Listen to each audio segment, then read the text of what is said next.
नमस्कार, मैं Sanjay Dubey. 8 PM news में हम देखेंगे दुर्ग जिले समेत प्रदेश एवं देश विदेश की कुछ प्रमुख खबरें। तो आइए शुरू करते हैं पहले दुर्ग जिले की खबरों से।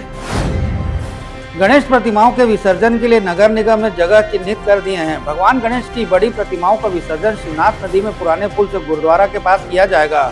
यहाँ प्रतिमाओं के विसर्जन के लिए क्रेन सहित विशेष रूप से तैयार नाव रखी गई हैं।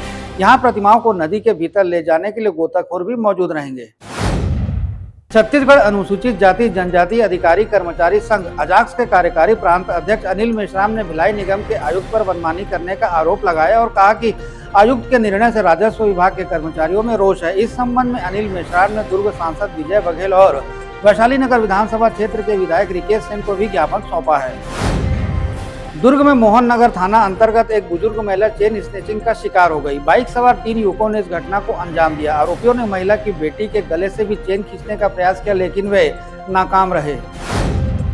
खुद को एम्स की नर्स बताकर पीड़िता से 1,20,000 रुपए की ठगी करने वाली फर्जी नर्स को पुलिस ने गिरफ्तार कर लिया। आरोपियों ने किडनी की बीमारी से पीड़ित पीड़िता के बच्चे का एम्स में इलाज करवाने का झूठा आश्वासन दिया था। साथ ही बच्ची की किडनी बदलवाने की बातें भी कही थी। जामुल थाना पुलिस ने चोरी करने और चोरी का माल खपाने के मामले में मां बेटे को गिरफ्तार किया। आरोपी बेटे ने जामुल थाना क्षेत्र में चोरी की थी और यहां से मिले जेवरातों को उसकी मां ने दंतेवाड़ा में बेचा और गिरवी रखा था। साथ ही जेवर बेचने से मिली रकम से आरोपी बेटे ने एक आईफोन भी खरीदा था। पुलिस ने मां बेटे को गिरफ्तार कर लिया है।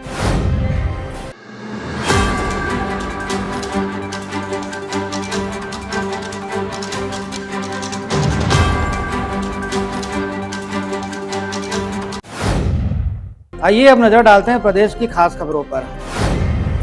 मुख्यमंत्री विष्णुदेव साय ने शिक्षक दिवस पर मिशन अंतरिक्ष और प्रोजेक्ट जय विज्ञान अभियान का शुभारंभ किया। रायपुर जिला प्रशासन और inciting dreams of young mind federation तथा विज्ञान भारती के मध्य हुए समझौते, जिसमें बच्चों को अंतरिक्ष की जानकारी मिलेगी। मुख्यमंत्री साय ने ग्रुप कैप्टन शुभांशु शुक्ला को बधाई दी और कहा कि इन समझौतों का उद्देश्य विद्यार्थियों में वैज्ञानिक दृष्टिकोण विकसित करना है। गणपति विसर्जन के दौरान तालाब में नहाने के लिए गए पुलिस कर्मियों के 3 नाबालिग बच्चों की पानी में डूबने से मौत हो गई। तीनों को पानी से बाहर निकाल अस्पताल लाया गया, जहां डॉक्टरों ने परीक्षण के बाद मृत घोषित कर दिया। मामला सिविल लाइन थाना रायपुर पुलिस लाइन अंतर्गत रिजदी क्षेत्र में हुआ। बालको रोड में लालपुर एवं रिजदी के बीच तालाब है। बताया जाता है कि घटना शाम 5:30 बजे की है। छत्तीसगढ़ में एनएचएम के 14,000 से अधिक संविदा अधिकारियों और कर्मचारियों ने अपने पद से इस्तीफा दे दिया, जिसके बाद से हड़कंप मच गया। ये कर्मचारी 18 अगस्त से अपनी मांगों को लेकर हड़ताल पर हैं। एनएचएम के पदाधिकारियों के मुताबिक संघ ने यह फैसला तब लिया जब राज्य सरकार ने आंदोलन में सबसे आगे रहे एनएचएम के 25 कर्मचारियों की सेवाएं समाप्त करने का फैसला लिया। हड़ताल कर रहे कर्मचारियों ने आरोप लगाया कि उनकी लंबे समय से लंबित मांगे जैसे सेवाओं के नियमितीकरण और काम करने की स्थिति में सुधार को पूरा करने के बजाय सरकार ने दंडात्मक कदम उठाने का विकल्प चुना है। छत्तीसगढ़ के कोरबा जिले में हाथियों का आतंक थमने का नाम नहीं ले रहा है। पिछले 2 दिनों में 52 हाथियों का विशाल झुंड कटघोरा वन मंडल के ग्रामीण इलाकों में घूम रहा है, जिसमें एक तरफ ग्रामीण दहशत में, वहीं दूसरी तरफ हाथियों ने किसानों की सैकड़ों एकड़ धान की फसल को तबाह कर दिया। इससे किसानों की मेहनत पर पानी फिर गया है। कई दंतैल हाथियों को देखकर ग्रामीण दहशत में वन विभाग ने गाँव में घूम कर झुंड से दूर रहने का आग्रह किया है। शुक्रवार को नवा रायपुर में माओवाद प्रभावित राज्यों के शीर्ष पुलिस अधिकारियों की रणनीतिक बैठक में लक्ष्य प्राप्ति के लिए ठोस कार्यान्वयन पर किए जाने की चर्चा को लेकर बातें सामने आई है। बरसात खत्म होते ही अक्टूबर महीने से माओवादियों से मुक्ति के लिए अभियान तेज कर दिया जाएगा, जिसका मुख्य कारण हाल में प्राप्त बस्तर में 1500 से अधिक माओवादियों के अभी भी सक्रिय होने की खुफिया सूचना है।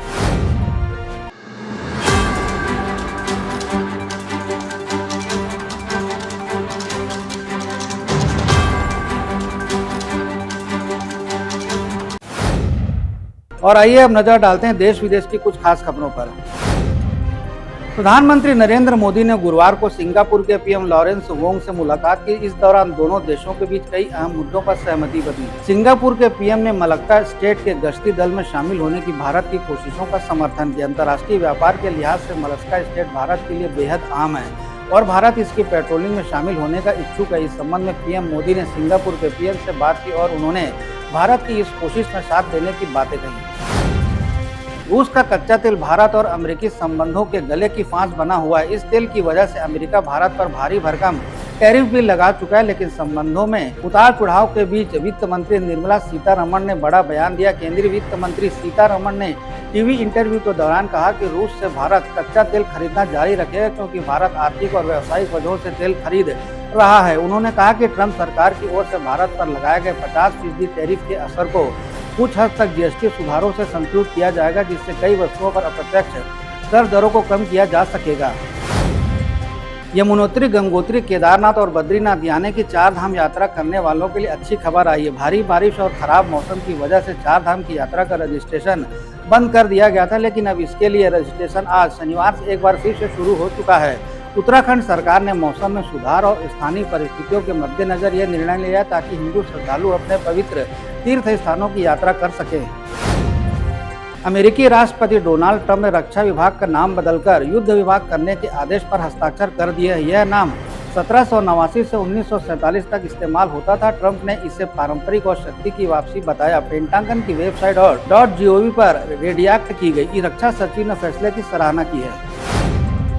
अमेरिका में अवैध प्रवासियों के खिलाफ बड़ी कार्रवाई करते हुए इमिग्रेशन अधिकारियों ने जॉर्जिया में हुंडई की एक फैक्ट्री में छापा मारा। इस छापेमारी में फैक्ट्री से लगभग 500 लोगों को गिरफ्तार किया गया। इलेक्ट्रिक वाहन बनाने के लिए लगाई गई कोरियाई कंपनी में हिरासत में लिए गए ज्यादातर लोग कोरियाई नागरिक हैं। दक्षिण कोरिया ने इस कार्रवाई पर चिंता और खेद जाहिर किया है।